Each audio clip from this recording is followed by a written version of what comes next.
Item ಯಾವುದೇ ಇರಲಿ try ಮಾಡಿ ಆಚಿ ಚಿಕನ್ ಮಸಾಲಾ. ಕೆಲವರು ಸ್ವಾಗತ ಮಾಡ್ಕೊಳ್ತಿದ್ದಾರೆ, ಕೆಲವರು ಸರಿಯಾಗಿದೆ ಸರ್ಕಾರದ ನಿರ್ಧಾರ ಸ್ವಾಗತ ಮಾಡ್ಕೊಳ್ತಿದೀವಿ ಅಂತ ಕೆಲವರು ಮಾತನಾಡ್ತಿದ್ದಾರೆ. ಎನಿವೇ ಮಹೇಶ್ ಸರ್, ನಿಮ್ದೇನಾದ್ರೂ ಕಮೆಂಟ್ಸ್ ಇದೆಯಾ ಈ ಹೊತ್ತಲ್ಲಿ? ಯಾಕೆ ಅನ್ನೋದು ಕೆಲವರ ಎಕ್ಸ್ಪರ್ಟ್ಸ್ ಪ್ರಶ್ನೆ. ಮಾಡಿದ್ದು ಓಕೆ ಅಂತಾನೂ ಕೆಲವರು ಹೇಳ್ತಿದ್ದಾರೆ. ಶ್ರುತಿಜಿ, ಇದು ಹೆಚ್ಚಿನದಾಗಿ ಚರ್ಚೆ ಆಗಬೇಕು. ಇವತ್ತೇನು ನಾವು ಶಿಕ್ಷಣದ ಬಗ್ಗೆ ಮಾತನಾಡ್ತಾ ಇದೀವಲ್ಲ, ಶಿಕ್ಷಣ ಎಂಬುದು ಭಾರತ ದೇಶದಲ್ಲಿ ರಾಜ್ಯ ಮತ್ತು ಕೇಂದ್ರ ಎರಡರ ಸಮವರ್ತಿ ಪಟ್ಟಿಯಲ್ಲಿ ಬರುವಂತದ್ದು. ಕೇಂದ್ರ ಸರ್ಕಾರವು ಸಹ ಅನೇಕ ಬದಲಾವಣೆಗಳನ್ನ ತರಬಹುದು, ರಾಜ್ಯ ಸರ್ಕಾರವು ಸಹ ಅನೇಕ ಬದಲಾವಣೆಗಳನ್ನ ತರಬಹುದು. ಆದ್ರೆ ರಾಜ್ಯ ಸರ್ಕಾರಗಳು ಬದಲಾವಣೆಯನ್ನು ತರಬೇಕಾದಂತ ಸಂದರ್ಭದಲ್ಲಿ ಸಂವಹನ ಮತ್ತೆ ಜ್ಞಾನಾರ್ಜನೆಗಾಗಿ ಅಂತ ಹೇಳ್ಬಿಟ್ಟು ಉದಾಹರಣೆಯನ್ನ ಕೊಡ್ತವೆ. ನಾನು ಆತ್ಮೀಯ ಕಾಂಗ್ರೆಸ್ ವಕ್ತಾರರು ಹೇಳಿದ್ರು, ನಾವು ಅಮೂಲಾಗ್ರ ಬದಲಾವಣೆಯನ್ನು ಕರ್ನಾಟಕದಲ್ಲಿ ಕಾಂಗ್ರೆಸ್ ಸರ್ಕಾರ ತಂದಿದೆ ಅಂತೇಳಿ. 2020-21ರಲ್ಲಿ ಕರ್ನಾಟಕದ SSLC ರಿಸಲ್ಟ್ 99.99, 21-22ರಲ್ಲಿ 85%, 22-23ರಲ್ಲಿ 83.89. ಕಾಂಗ್ರೆಸ್ ಸರ್ಕಾರ ಮಧು ಬಂಗಾರಪ್ಪನವರು ಶಿಕ್ಷಣ ಮಂತ್ರಿ ಆದಮೇಲೆ 73.40%. ಈ ರಾಜ್ಯದ ಶಿಕ್ಷಣ ವ್ಯವಸ್ಥೆಯ ಬಗ್ಗೆ ಮಾತನಾಡುವಂತ ಪ್ರಿಯಾಂಕಾ ಖರ್ಗೆ ಅವರ ಕ್ಷೇತ್ರ ಇಡೀ ರಾಜ್ಯದಲ್ಲಿ ಅತ್ಯಂತ ಹೀನಾಯ ಸ್ಥಿತಿಲಿ ಇದೆ. ಇದು ಕಾಂಗ್ರೆಸ್ನ ಶಿಕ್ಷಣ ವ್ಯವಸ್ಥೆ. ಒಂದು ಸೆಕೆಂಡ್ ಪಾರ್ಟ್ ಅಲ್ಲ, ಕಾಂಗ್ರೆಸ್ನವ್ರು ಹೇಳಿದ್ದೀನಿ, ಕಾಂಗ್ರೆಸ್ನವ್ರಿಗೆ ಹೇಳಿದ್ದೀನಿ. ಈಗ ಒಂದು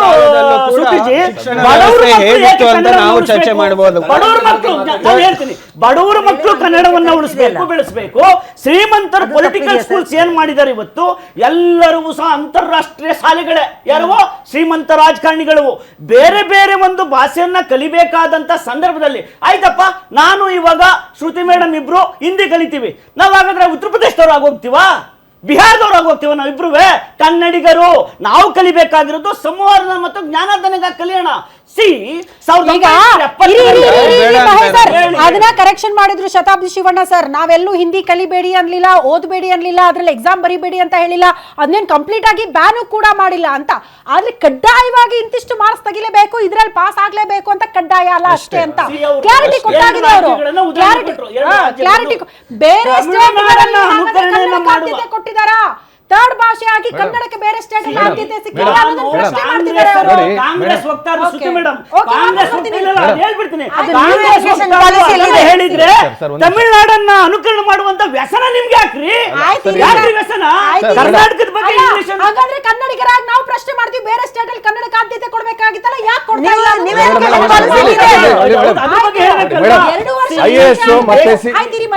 IAS ಎಕ್ಸಾಮ್ ತಗೊಂಡು IAS ಆಫೀಸರ್ಸ್ IPS ಬೆಂಗಳೂರು ಕರ್ನಾಟಕಕ್ಕೆ ಬಂದು ಕೆಲಸ ಮಾಡ್ತಾರೆ. ಮತ್ತೆ ಇದೇ 19,000 ಜನ ಹೊರಗಡೆ ರಾಜ್ಯದವ್ರು ಬಂದು ಇಲ್ಲಿ ಬ್ಯಾಂಕಿಂಗ್ ನಲ್ಲಿ ಎಲ್ಲ ಕಡೆ ತುಂಬಿಕೊಂಡಿದ್ದಾರೆ. ಅವ್ರಿಗೆ ಏನ್ ಕಂಡೀಷನ್ ಮೇಲೆ ಅವ್ರು ಸೇರ್ಸ್ಕೊಂಡಿರೋದು 6 ತಿಂಗಳಲ್ಲಿ ಕನ್ನಡ ಕಲ್ತ್ಕೊಂಡು ಕನ್ನಡದಲ್ಲಿ ಸೇವೆ ಕೊಡ್ಬೇಕು ಅಂತ. 2 ವರ್ಷ ಅವ್ರ ಟೈಮ್, 2 ವರ್ಷ ಆದ್ಮೇಲೆ ಅಲ್ಲಿಂದ ತೆಗಿಬೇಕು ಅಂತ.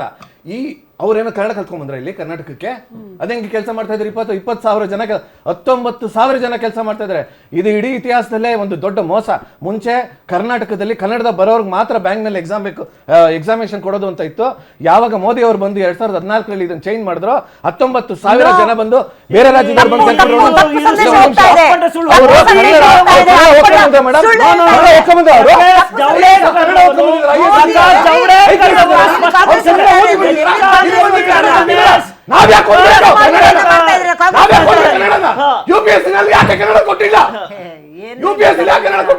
ರೈಲ್ವೆ ಎಕ್ಸಾಮ್ ನಲ್ಲಿ ಇಲ್ಲಿ ಕೂತಿದಾರಲ್ಲ ಇಬ್ರು ಪಕ್ಷದವರು, ರೈಲ್ವೆ ಎಕ್ಸಾಮ್ ನಲ್ಲಿ ಫಸ್ಟ್ ಬಂದಿರೋದು ಕಾಂಗ್ರೆಸ್. ಅದೇನೇನೆ ದೊಡ್ಡ ಪಾಪ ಮಾಡಿರುವಂತ ದೇಶ ಇದದು ಪಕ್ಷ. ಅದು 343 ಆರ್ಟಿಕಲ್ ನಲ್ಲಿ ಹಿಂದಿ ಮತ್ತೆ ಇಂಗ್ಲಿಷ್ಗೆ ಯಾಕೆ ಕೊಟ್ಟಿದ್ದಾರೆ? ನಮ್ಮ ನೋಟ್ನಲ್ಲಿ ಇರುವಂತ 12 ಶೆಡ್ಯೂಲ್ ಭಾಷೆಗಳು, 3,000 ವರ್ಷ ಇರುವಂತ ಕನ್ನಡ, ಅದನ್ನೇ ಸೇರ್ಸಿಲ್ಲ ಇವರು. 300 ವರ್ಷದ ಹಿಂದಿ ಸೇರ್ಸಕ್ಕಾಗುತ್ತೆ, 1000 ವರ್ಷದ ಇಂಗ್ಲಿಷ್ ಸೇರ್ಸಕ್ಕಾಗುತ್ತೆ. ಅದು ಭಾರತದ ಸಂವಿಧಾನದಲ್ಲಿ ಫಸ್ಟ್ 343 ಆರ್ಟಿಕಲ್ ನಲ್ಲಿ ಇವರು ಹಿಂದಿ ಮತ್ತೆ ಇಂಗ್ಲಿಷ್ ಸೇರಿಸಿರೋದು ದೊಡ್ಡ ಅಪರಾಧ, ವಿಶ್ವದಲ್ಲೇ ದೊಡ್ಡ ಒಂದು ಭಾಷಾ ಮೋಸ. ಆ ಪಾಪನ ಇವಾಗ ಪರಿಹಾರ ಮಾಡ್ಕೊಂತ ಇದಾರೆ ಕಾಂಗ್ರೆಸ್. ಇದು ಕಾಂಗ್ರೆಸ್ನ ಪಾಪದ ಪರಿಹಾರ. ಇದಕ್ಕೆ ನೀವು ಸಪೋರ್ಟ್ ಮಾಡಬೇಕು. IAS ಅನ್ನ ಕಿತ್ತಾಕ್ರಿ, ಕನ್ನಡ ಓದು ಬಾ ಅಂತ ಹೇಳ್ರಿ. ಯಾಕ್ರಿ ಸೇರಿಸ್ತೀರಾ ಇಲ್ಲಿ? ಬ್ಯಾಂಗ್ಳೂರ್ ಬಂದು ಸೇರಿಸ್ತಾ ಇದ್ದಾರೆ. ಶಿಕ್ಷಣ ನೀತಿ ಕೇವಲ ಕರ್ನಾಟಕಕ್ಕಾಗಿರ್ಲಿಲ್ಲ, ಅದೇ ಮೋಸ, ಅದೇ ಮೋಸ, ಅದೇ ಮೋಸ. ಭಾರತದವರ ಮೋಸ, ಹಿಂದಿಯವರಿಗೆ ವಿಶೇಷತೆ, ಹಿಂದಿಯವರಿಗೆ ವಿಶೇಷತೆ. ಜ್ಞಾನೇಶ್ ದಯವಿಟ್ಟು ನಿಧಾನಕ್ಕೆ ಮಾತಾಡಿದ್ರು ಕೇಳಿಸುತ್ತೆ ಸರ್. ನನ್ನ ಇಲ್ಲಿ ಒಂದೇ ಒಂದು ಮಾತು, ಒಂದು ನಿಮಿಷ ಸರ್. ಭಾರತದಲ್ಲಿ IAS ಅವರೆಲ್ಲ ಹಿಂದಿಯವರು. ಸರ್ ನನ್ನ ಸಮಯ ಕಾಂತಿ ಶೆಟ್ಟಿ, ನಾನು ಬೇರೆಯವ್ರು ಮಾತಾಡ್ಬೇಡಿ, ಕಾಂತಿ ಶೆಟ್ಟಿ ಅಂದ್ರೆ ನಾನೇ ಅಂತ. ಇಲ್ಲಿ ಕೇಳಿ, ನನ್ನ ಒಂದು ನಾನು ಹೇಳುವುದು ಈ ವಾಹಿನಿ ಮುಖಾಂತರ ಇದನ್ನ ವೀಕ್ಷಕರು ಒಪ್ಕೋತಾರೆ ಅಂತ ಅನ್ಕೋತೀನಿ.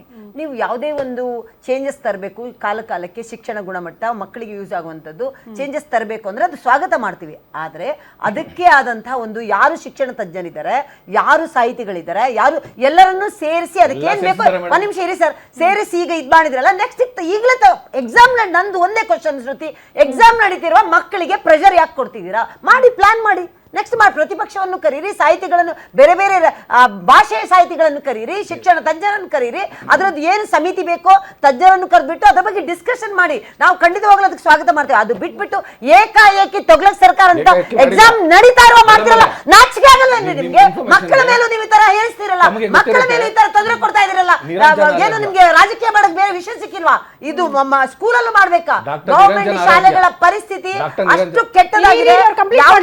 ನಾನು ಹೇಳ್ತಿದ್ದೀನಿ, ಎಷ್ಟು ಕೆಲಸ ಮಾಡಕ್ಕೆ ನೀವು ವಿದ್ಯಾರ್ಥಿಗಳ ಬಗ್ಗೆ ಇಂಪ್ರೂವ್ ಮಾಡಕ್ಕೆ ಎಷ್ಟೊಂದು ವಿಷಯಗಳಿದೆ, ಒಂದೆರಡು ವಿಷಯ ಅಲ್ಲ. ಸಮಯ ಕೊಟ್ಟರೆ ನಾನು 1 ಗಂಟೆ ಮಾತಾಡ್ತೀನಿ. ನಾನು ಹೇಳ್ತಿರೋದು ಇಷ್ಟೇ, ನೀವು ಯಾವುದೇ ರೀತಿ ಕಾಲಕ್ಕೆ ಚೇಂಜಸ್ ಮಾಡಿ, ಏನ್ ಆಡ್ ಮಾಡ್ಬೇಕಾ ಮಾಡಿ, ಅದಕ್ಕೆ ಇದು ಸಮಯ ಅಲ್ಲ. ನೀವೇನಿದೆ ನೆಕ್ಸ್ಟ್ ರೆಡಿ ಮಾಡಿ, ಇನ್ನ ಕರೀರಿ, ಸಮಿತಿ ಮಾಡಿ, ಇದ್ರ ಬಗ್ಗೆ ಡಿಸ್ಕಷನ್ ಆಗಲಿ. ಯಾರು ವೆಲ್ಕಮ್ ಮಾಡ್ತಾರೆ, ಯಾರು ವಿರೋಧ ಮಾಡ್ತಾರೆ, ಎಲ್ಲರೂ ಕರೀರಿ, ಡಿಸ್ಕಷನ್ ಮಾಡಿ. ಒಂದು ವಿದ್ಯಾರ್ಥಿಗಳ ಬಗ್ಗೆ ಮಾಹಿತಿಯ ಕೊರತೆ ಇದೆ ಅಂತ ಹೇಳಿದ್ರೆ ಇದ್ರ ಬಗ್ಗೆ ಡಿಸ್ಕಷನ್ ಆಗಿದೆ. ಮಾಹಿತಿಯ ಕೊರತೆ ಹಾಗಾದ್ರೆ ಡಿಸ್ಕಷನ್ ಆಗಿದೆಯಾ ಇಲ್ಲ ಅಂತ ನನಗೆ ಗೊತ್ತಿಲ್ಲ.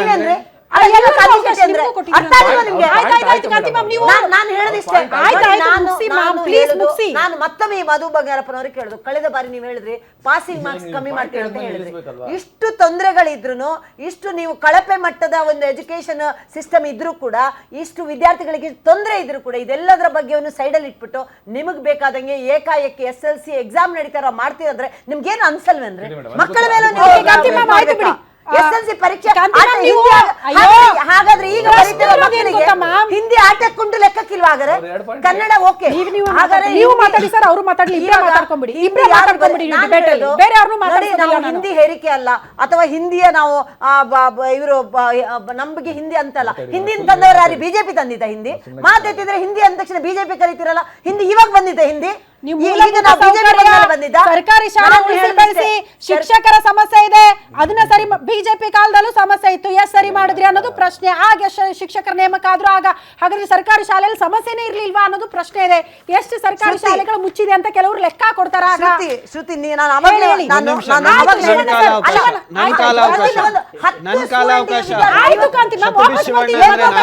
ಎಷ್ಟಿದೆ ಶಿವಣ್ಣ ಸರ್ ಪ್ಲೀಸ್ ರಿಯಾಕ್ಷನ್. ಅಲ್ಲ ಮೇಡಮ್, ಇವಾಗ ಇರ್ತಕ್ಕಂತಹ ಮೂಲ ಪ್ರಶ್ನೆ ತೃತೀಯ ಭಾಷೆ ಬೇಕಾ ಬೇಡ ಅಷ್ಟೇ. ಇವಾಗ ನಾವು ಹೇಳ್ತಾ ಇರೋದು ಇತಿಹಾಸವನ್ನ ನೋಡಿದ್ರೆ, ಸ್ವಾತಂತ್ರ್ಯದಿಂದ ನೀವು ಎಜುಕೇಶನಲ್ ಔಟ್ಕಮ್ಸ್ ಅನ್ನ ನೋಡಿದ್ರೆ, ಪ್ರಥಮ ಸ್ಥಾನದಲ್ಲಿ ಶೈಕ್ಷಣಿಕ ಇದರಲ್ಲಿ ಬರ್ತಕ್ಕಂಥದ್ದು ತಮಿಳುನಾಡು ಮತ್ತು ಕೇರಳ. ತಮಿಳುನಾಡು ಮತ್ತು ಕೇರಳದಲ್ಲಿ ದ್ವಿಭಾಷೀಯ ನೀತಿಯನ್ನ ಉಪಯೋಗಿಸ್ಕೊಂಡೆ ಅತಿ ಉತ್ತಮವಾಗಿ ಭಾರತದಲ್ಲಿ ಮಾರ್ಕ್ಸ್ ಅನ್ನ ಪಡಿತಾ ಇದ್ದಾರೆ. ಅವರು ತೃತೀಯ ಭಾಷೆಯನ್ನ ಅಂದ್ರೆ ಏರಿಕೆ ಮಾಡಕ್ ಬಿಡೋದೇ ಇಲ್ಲ. ತೃತೀಯ ಭಾಷೆ ಕಲಿದೇ ಇದ್ರೂ ಕೂಡ ನೀವು ಮಕ್ಕಳು ಆರಾಮಾಗಿ ಓದಿ ಇಂಟರ್ನ್ಯಾಷನಲ್ ಮಟ್ಟದಲ್ಲಿ, ನ್ಯಾಷನಲ್ ಮಟ್ಟದಲ್ಲಿ ಸಕ್ಸಸ್ಫುಲ್ ಆಗ್ಬೋದು ಅಂತ ಅವರು ತೋರಿಸ್ಕೊಟ್ಟಿದ್ದಾರೆ. ಇವಾಗ ನಾವು ಕರ್ನಾಟಕ ಸರ್ಕಾರ ಮಾಡಿರ್ತಕ್ಕಂಥದ್ದೇನು, ನೀವು ತೃತೀಯ ಭಾಷೆನೂ ಮಾಡಿ, ನೀವು ಬೇಕು ಅಂದ್ರೆ 15 ಭಾಷೆಗಳಾದ್ರೂ ಕಲೀರಿ, 4 ಭಾಷೆ ಆದ್ರೂ ಕಲೀರಿ. ಆದರೆ ನಾವು ಕನ್ಸಿಡರ್ ಮಾಡ್ತಕ್ಕಂಥದ್ದು ಬರೀ 2 ಭಾಷೆಯ ಮಾರ್ಕ್ಸ್, ಒಂದು ಇಂಗ್ಲಿಷು, ಒಂದು ಕನ್ನಡ. ಇದರಲ್ಲಿ ತೊಂದರೆ ಏನಾಗಿದೆ ಅಂತ ನನಗೆ ಇಲ್ಲಿವರೆಗೂ ಅರ್ಥ ಆಗ್ತಾ ಇಲ್ಲ. ನಮಗೆ ನಾವು ಒಂದ್ ನಿಮಿಷ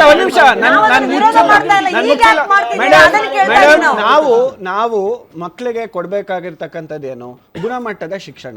ನಾವು ಸೈಂಟಿಫಿಕ್ ಟೆಂಪರ್ಮೆಂಟ್ ಅನ್ನ ಇನ್ಕ್ರೀಸ್ ಮಾಡಬೇಕು, ಆರ್ಟಿಫಿಷಿಯಲ್ ಇಂಟೆಲಿಜೆನ್ಸ್ ಕಡೆ ಅವ್ರ ಇಂಟ್ರೆಸ್ಟ್ ಅನ್ನ ಇನ್ಸ್ಪೈರ್ ಮಾಡಬೇಕು. ಇದ್ರ ಬಗ್ಗೆ ಚರ್ಚೆ ಮಾಡಬೇಕೆ ಹೊರತು 3ನೇ ಭಾಷೆಯ ಒಂದು ಒತ್ತಡ ಅಥವಾ ಹೇರಿಕೆ ಮಾಡ್ತಕ್ಕಂಥದ್ದು ಬೇಡ ಅನ್ನೋದು ಕರ್ನಾಟಕ ರಾಜ್ಯ ಸರ್ಕಾರದ ನೀತಿ. ಅದ್ರ ಪ್ರಯುಕ್ತವಾಗಿ ನಾವು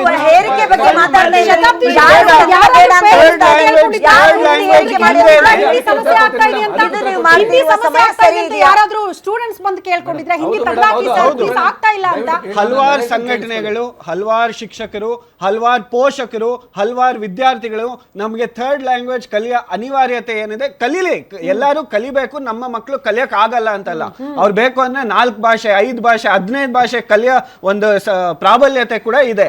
ಆದ್ರೆ ಕರ್ನಾಟಕ ಸರ್ಕಾರದ ಶಾಲೆಗಳಲ್ಲಿ, ಕರ್ನಾಟಕ ಕೊಡ್ತಾ ಇರುವಂತಹ ಫಂಡ್ಸ್ ಅನ್ನ ಉಪಯೋಗಿಸ್ಕೊಂಡು ನಡೆಸ್ತಾ ಇರುವ ಶಾಲೆಗಳಲ್ಲಿ ನಾವು 2 ಭಾಷೆ ಸಾಕು ಅಂತ ಹೇಳ್ತಾ ಇದೀವಿ. ಇದರಿಂದ ತೊಂದರೆ ಯಾರಿಗಾಗ್ತಾ ಇದೆ? ಇವಾಗ ಮಕ್ಕಳಿಗೆ ಈಗ ಅನುಕೂಲ ಹಿಂದಿ ಆಗ್ತಾ ಬರೀತಾ ಇದೆ, ಇರೋರಿಗೆ marks ಎಷ್ಟು ಮಕ್ಕಳಿಗೆ ಕೊಡ್ತೀರಾ? ಅನುಕೂಲ ಈಗ ಆಗ್ತಾ ಇದೆ, fail ಆದ್ರೆ ಒಬ್ರು ಅವ್ರಿಗೆ ಹಿಂದಿಯಲ್ಲಿ ಬೇಡ, ಒಂದ್ ನಿಮಿಷ. ಅವರಿಗೆ ಬೇಡ ಅಂತ ಹೇಳ್ತಾ ಇದ್ದಾರೆ. ನಾವು 2 ಭಾಷೆಯನ್ನ ಕನ್ಸಿಡರ್ ಮಾಡ್ಬಿಟ್ಟು ಈಗ ನೀವು exam ಬೇರೆ ಈಗ ಬೇರೆ exam ಬರೀತಾ ಇರೋ subject ಮಕ್ಕಳಿಗೆ, ಹೋಗಿ ಅಂತ ಈಗ ನಾವು exam ಹೇಳ್ತಾ ಬರೀತಾ ಇದೀವಿ. ಇರೋರು ಯಾರಾದ್ರೂ ಬೇರೆ ಏನು ಸಮಸ್ಯೆ ಇಲ್ಲ ಅಲ್ಲ, ಅಂತ ಬೇರೆ ಹೇಳ್ತಾ ಈಗ ಇರೋದು. exam ಅಲ್ಲ, ಬರೀತಿರೋ ನಾವು ಮಕ್ಕಳಿಗೆ ಇವ್ರು ನೀವು ಏನು ಇವ್ರು grade ಕೊಡ್ತಾ ಇದ್ದೀರಾ? ವಾದನೇ ಏನು ಸರಿ grace ಇಲ್ಲ, marks ಇವ್ರ ಕೊಡ್ತಾ ವಾದ ಇದ್ದೀರಾ? ಸರಿ ಇಲ್ಲ. ಹಿಂದಿಯಲ್ಲಿ ಜಾಸ್ತಿ ಯಾಕೆ ಅಂತ marks ಹೇಳ್ತೀನಿ, ಬಂದ್ರೆ ಏನ್ ಮಾಡ್ತೀರಾ? ನಾವು ಇವತ್ತು ಯಾವ್ದಾದ್ರು ಒಂದು ಹೊಸ ಸಬ್ಜೆಕ್ಟ್ ಹೇಳ್ತಾ ಸೇರಿಸ್ಬಿಟ್ಟು ಇಬ್ರು complete ಆಗಿ ಮಾತಾಡಿ. ನಾವು ಒಂದು ಹೊಸ ಸಬ್ಜೆಕ್ಟ್ ಸೇರಿಸ್ಬಿಟ್ಟು 600 ಮಾರ್ಕ್ಸ್ ಅಲ್ಲಪ್ಪ 700 ಮಾರ್ಕ್ಸ್ ಅಂತ ಹೇಳಿದ್ರೆ ಅದು ಸ್ಟೂಡೆಂಟ್ಸ್ ನಷ್ಟ ಆಗ್ತಾ ಇದೆ. 525 ಇವಾಗ ಬಗ್ಗೆ 520 ಆಗ್ತಾ ಇದೆ.